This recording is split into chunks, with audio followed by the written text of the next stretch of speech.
there. I'm looking at my I'm looking at my microphone as if that's the camera. Hi there. Today we are talking about Hope, which is a point-and-click adventure that was submitted to us by From Hell Studios. What is Hope? Well, according to their itch.io page, Hope is a point-and-click adventure that's focused on narrative. Through conversations, minigames, and puzzles, you'll drive the story and uncover Hope's secrets. So there you go. That's what Hope is. So there's always a questionnaire that I have people fill out when they submit their games, and they said, this is the first chapter and we're introducing characters and mechanics. We wanted to know if this works as a first step for a new player or if more context is needed. I don't think any more context is needed, frankly. I think this is great for a first player thing. What I want to talk about is something a little bit different, which is what I want to call the line of logic in this game. And it doesn't have to do with like plot holes or whatever. That's not what I'm talking about. The line of logic in my mind is what happens when a player is trying to expect what's going to happen when they perform an action. And this has to do with the game loop. Most people know what game loops are, but in case you don't, let me look it up because I don't know either. For example, the core gameplay loop in Super Mario Bros. Would be running and jumping. Everything in the game is designed from that core gameplay loop. So with this point and click adventure, the point and click part, the part where you're pointing and clicking, basically the gameplay loop. I mean, there's more to it than that, but that's the main mechanic. So everything else is designed off of that. So there's no HUD, there's no like meters or anything like that. There's not even an inventory, which I think is actually pretty cool. So while you're walking around and everything is only on these little menus. So as soon as you click on an object that's clickable, then a little menu pops up and it shows you little icons about what you can do with that thing. The menus there, they take on a whole lot of responsibility. Since that menu is basically the crux of your core gameplay loop, it really has to communicate a lot of stuff. So that's what I'm going to be fixating on a little bit as we talk about this. The menu itself is great. I think the icons that are used are great. I think the text and the background, even though it's like a early kind of art and everything, it looks great. And I think it works really well. The thing that I wanted to talk about, like I said, was the line of logic. So what do I mean by this? Let's say I were to go to a locked door and click on the locked door and it says it's locked. I now know that clicking on the locked door means it's locked. So if I go back to the locked door and click on it again and it says, oh, it opened, that seems like a problem to me. The door was locked the first time, then that taught me something, because that's what the gameplay loop was doing, or the game, I guess you could say the game Adam is doing. You look at an object, and depending on the feedback that it gives you after the action that you perform, then you learn something, right? So as soon as you learn something, then you can apply that over and over and over. So that forms kind of a line of logic, if you will. If something breaks that logic, then the player is taken out of the game conceptually. It's like stumbling as you're playing the game. Now, the player, I don't think, is aware of these things unless they're, continuously analyzing the game like I'm doing. When the line of logic is broken, it feels like the player isn't taking the correct amount of steps to play the game. Keeping that logic fair and keeping that logic straightforward is basically what we have to do here. Now, this game is incredibly straightforward, and I really, really like the design of this game because it is a narrative-driven point-and-click adventure. A lot of design in this game is much, much better than other point-and-click adventures that I've played. If you think about point-and-click puzzles like 12 Minutes, which I made a video on up there, 12 Minutes is one of those things where it's a puzzle that you have to find out a bunch of stuff and you have to explore a whole lot of things, and it's a very different type of game, but that's where point-and-clicks, I feel like, come from, is from that kind of exploration kind of vibe thing. And this is different. This, in Hope, it's more narrative, so it's more linear, and I really like that. I think it's really, really good because it doesn't force the player to explore too much. Now, there are some times where the player does have to explore, and we'll get into that, but it's pretty straightforward, so I really like the design in this game. The line of logic, however, does kind of break a little bit, just sometimes, and that's all I really want to talk about here. One of those things are these little red locks, right, that happen. So when you click on an object, it has a bunch of different types of icons that pop up. They range from an offline Wi-Fi signal, an online Wi-Fi signal, a red lock, a red skull, and a purple skull. Sometimes when you click on things, you have a little menu that says Neuralink. Sometimes your Neuralink will say online. Sometimes it'll say not authorized. And I'm not really sure what that's supposed to do. This is where I feel like the line of logic kind of breaks a little bit. Whenever I click on something and it says online for my Neuralink, I think what that means is that I can interact with the item. I can do something with it. I can read it, or I can try to hack it or something. And when it says not authorized and there's a little lock next to it, I imagine that means that I can't do anything with it. However, sometimes I can. For example, if we went to the end of the hallway in the very beginning, which I think is really well done, by the way. The beginning of the game, I thought, does the silent tutorial thing pretty well. However, with the security guard, if you try to hack their Neuralink, which is a little option that's available, when you first click on it, because there's a little red skull on it, that means that you can hack it. There's also a red lock that says not authorized. So when you click that and Agatha says, I'm not sure that'd be such a good idea, I imagine the red lock means, okay, you can't do that kind of stuff. What I feel like I'm learning here is that the red lock icon means that I cannot interact with that thing, or I can't hack that thing. It'll just be futile whenever I click on it. So when I see that, that's what I'm thinking. And I try not to do that option, because why would I, right? But then if you click it again, then she just tries to do it. That was kind of weird to me. There's another break in the logic is getting to the Sector D door. So you go down to Sector D, which is this door that says D on it. There's a camera next to it, and there's a locked door. They both have little locked icons on them. When I go over to the camera and I see the red lock icon, I'm not going to try to hack it because I feel like I shouldn't, right? Same with the door. I look at that and it says I shouldn't. So I'm like, okay, maybe I should try to hack something else first. So I go to the vending machine, which is what you're supposed to do, but you can't hack it yet because Agatha says there's why hack the vending machine?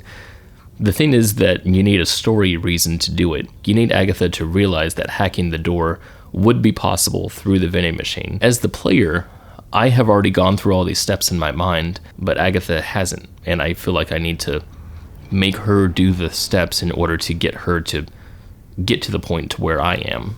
And that's what was weird about this, was during some of these points, I felt like it was unnecessary to click on things. There's two different stories going on here, and it's funny because this has to do with what I talk about all the time on my main channel. This is cool because this is completely unscripted.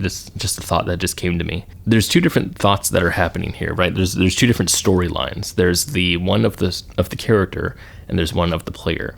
And I talk about this a whole lot, like I said, on my main channel. The story of the player in here is through the gameplay, right? The gameplay is the player's way of interacting with the world, and thus it is their story. But then there's also the story of the character, which is the one that they're role-playing as. So there's two different things happening. And what that means is that in like a point-and-click adventure like this, usually what happens is the character responds to the ideas that the player has. So for example, in 12 minutes, when you're trying to figure out a puzzle, you're pointing and clicking on everything, and the character is responding to those things because in the world, he's trying to figure out the same exact things you're trying to figure out, right? However, because this is much more straightforward in Hope, what's happening here is that you have a set of events that Agatha needs to go through, but the player might be looking at these events a little bit differently. They might be looking at them a lot more open. For me, for example, when I looked at the camera and I saw that there was a red lock icon on it, and then I looked at the door, saw there was a red lock icon, I was thinking, okay, obviously I can't hack those things without them, alarming or whatever. So I'm going to go try to find something else. Turns out there's nothing else to do. But what actually has to happen is that I need to let Agatha know that she can't hack the door. Like, I need her to realize what I've already realized, which means I have to go to the door and click on hack, which is, I feel like, antithetical to what I was wanting to do. If these icons were taken out, it might feel a little bit more organic that way. But if there's already an icon that says there's a big red lock and other things haven't worked since then, why would I try it again here? And I feel like it's because it's relevant to the story. So that's interesting. There was a little conflict there between the player's story and the character's story. Anyway, I didn't really plan on talking about that. Another kind of thing that I feel like kind of breaks the logic a little bit is when you're planting the bombs. So Robert's trying to do something and he says, plant the bombs. So you plant one and then you get an intercepting message about kill switch, which is a character moment. Robert says, hurry up and plant the other bomb. So you do.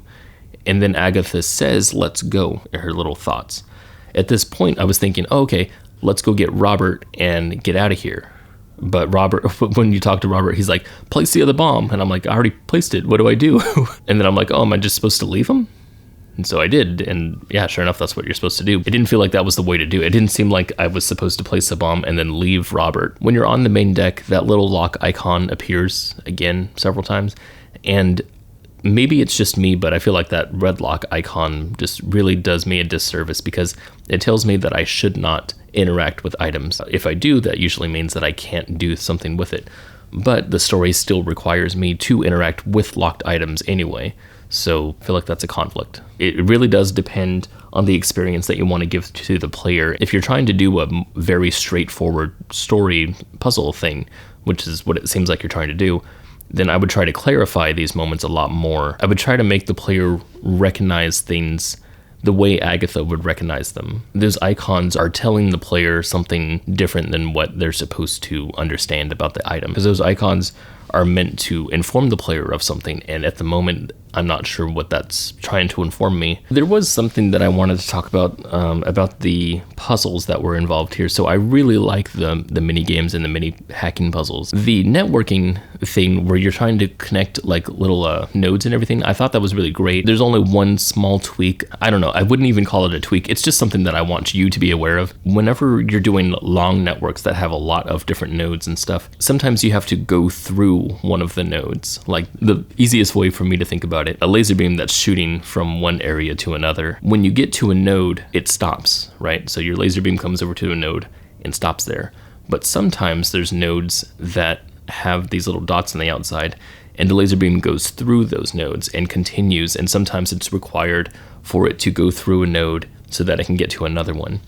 In my mind, it never made sense that it goes through nodes, because nodes were always the destination. I'm not sure how a design would change that. I guess that would require a lot of different type of art assets for that to imprint it in the player's mind that some nodes are passive versus some are like endpoints. Figured you should know that that's what I was thinking when I was playing it. Another thing that I just randomly wanted to talk about was the dialogue. One thing was the dialogue that comes through like the radio signal or whatever. Those words that come up and then are unskippable. You guys have heard this before, but yeah, it's a bit annoying to have unskippable dialogue. Sometimes I would miss dialogue just because, I got distracted by something really quick. One of the things I asked you was what things were you proud of and what things were you least proud of? You felt like some of the dialogue was too long. I'm not so sure that's true. I thought the dialogue did really well. In fact, there's a script writing rule that I learned in film school. Any dialogue that happens from a character should either push the story forward or somehow develop the character more.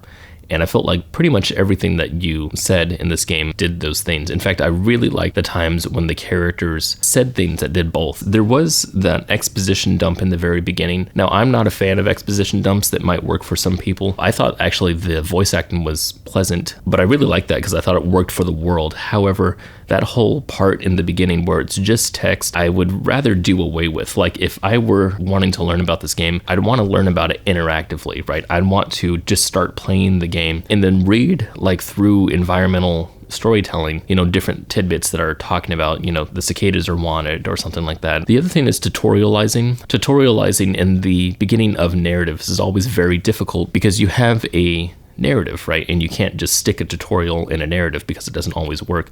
So usually what games will do is that they'll put the character into some sort of training moment. Second Sight was a GameCube game that I played. Wow, this is weird. One of their training moments was the game begins with just him waking up in a hospital, or not a hospital, but a laboratory. He already is within the story, but you don't know how to control the character at all. So they start you in a little tiny room, and then he has a memory, and you play through his memory where you are going through combat training. That's something like that works. Most of those tutorial moments, I think Halo has a tutorial moment like that where you're going through training. I don't remember exactly. When you play as Agatha, who is the captain of this team, it really feels like she's inept at some points because you as a player are inept, right? You don't really know anything about the cicadas, and yet you're in charge of an entire team, and it feels overwhelming in a sense. I wouldn't say it matches the tone of the game metaphorically. Maybe you do want Agatha to feel inept, and you want her to feel like she's losing grip on her team, and maybe that comes through, but not through player just stumbling trying to figure out how the game works, basically. I don't want to accidentally hack something and then feel like Agatha is stupid because of that, right? It's just because I made a stupid decision. But that might feel better if I was trained in a certain way. Narratively, it would make more sense. One thing that I thought was kind of interesting story-wise that influenced my decision was when I saw the dialogue and they were talking about Mariko. They said that they needed to kidnap her. So when I got to the security guard and he asked what my business was at this place, I did not select the option that said Mariko's name. I went with any other option because I felt like, well, I want to undercut what I'm here for to make it, so I can actually get into this place. But as I found out later, I replayed it. You can select the Mariko one and it's totally fine. But I just thought that was an interesting thing because, the story did influence my decision with those options.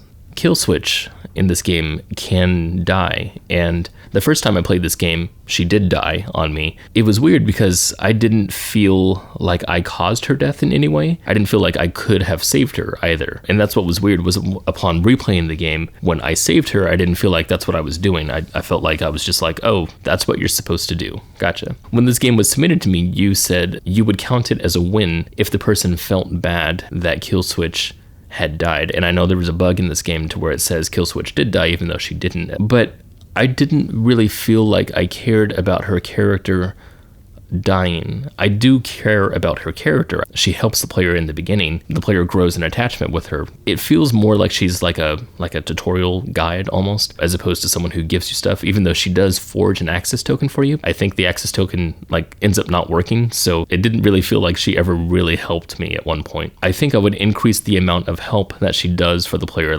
actually give them something they can use, and then the player will feel a little more connected to that person. I never felt really connected to her, and her death kind of seemed like a part of the narrative. It didn't seem like it was anything I could control. And then when I did save her, I didn't really feel like I saved her. I think the reason why that is because the options that are displayed in the elevator, they seemed inconsequential because kill switch was so good by herself, like the way she's able to handle her own actions. I mean, she is the person who's guiding you, so it doesn't feel like those actions that you're choosing from would have any consequence, would do anything. I do want to say that I felt very close with the other characters, with Robert, Donnie, and I forgot her name, Sabah. I like that all the characters were pretty archetypal. So that is everything. If you didn't submit this game and you want to submit a game, you can. There's a link in the description, or you can go to gamesover.coffee and submit a game to me and we'll talk about it, because it's awesome. Thank you so much From Hell Studio and the person whose name that I can't pronounce that I've been interacting with. Thank you so much for submitting this game. This was a lot of fun to analyze. I hope that you guys have a very clear vision on what you're trying to do going forward, and I really like the work that you're doing. So yeah, good luck. So thank you so much for watching. See ya.